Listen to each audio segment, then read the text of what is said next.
দক্ষিণ এশিয়া আঞ্চলিক সহযোগিতা সংস্থা কার্যত অকার্যকর হয়ে পড়ায় চীন ও পাকিস্তান একটি নতুন আঞ্চলিক সংস্থা গঠনের প্রস্তাব নিয়ে কাজ করছে, যা ভবিষ্যতে সার্কের বিকল্প হিসেবে কাজ করতে পারে। পাকিস্তানের গণমাধ্যম দ্য এক্সপ্রেস ট্রিবিউন এক প্রতিবেদনে এ তথ্য প্রকাশ করেছে। প্রতিবেদনে বলা হয়েছে, এই উদ্যোগ সম্পর্কে অবহিত কূটনৈতিক সূত্রগুলোর মতে ইসলামাবাদ ও বেইজিং এর মধ্যে আলোচনা এখন বেশ অগ্রসর পর্যায়ে রয়েছে। দুই দেশই বিশ্বাস করে আঞ্চলিক সংহতি ও সংযোগ বাড়ানোর লক্ষ্যে একটি নতুন সংগঠন সময়ের দাবি।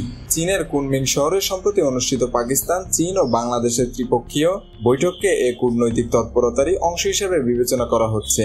তিন দেশের শীর্ষ কূটনীতিকদের অংশগ্রহণে এই বৈঠক ছিল এ ধরনের প্রথম উদ্যোগ, যা ভারতের কপালে ভাঁজ ফেলেছে। কূটনৈতিক সূত্র বলছে, নতুন এই আঞ্চলিক জোটে ভারতকেও আমন্ত্রণ জানানো হবে, তবে ভিন্নমত কৌশলগত দৃষ্টিভঙ্গির কারণে ভারত এতে সাড়া দেবে না বলেই আশঙ্কা রয়েছে।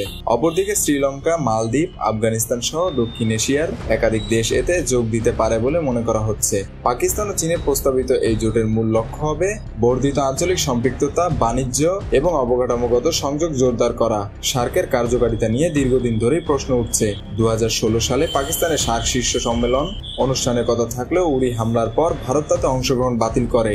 সম্প্রতি ভারতের পক্ষ থেকে পাকিস্তানি ব্যবসায়ীদের জন্য সার্ক বিশেষ সুবিধা প্রত্যাহার করা হয়েছে। এটিকে জোটটির আরেকটি আঘাত বলে এক্সপ্রেস ট্রিবিউনের প্রতিবেদনে উল্লেখ করা হয়েছে। চীন ও রাশিয়া সহ 10 দেশের সাংহাই সহযোগিতা সংস্থাতেও ভারত নিজের অবস্থান নিয়ে দ্বিধান্বিত। প্রধানমন্ত্রী নরেন্দ্র মোদী শেষ দুটি এসসিও সম্মেলনে অংশ নেননি। বিশ্লেষকদের মতে পশ্চিম বিরোধী নীতি গ্রহণের কারণে এসসিওতে স্বার্থের দ্বন্দ্বে জড়িয়ে পড়েছে ভারত।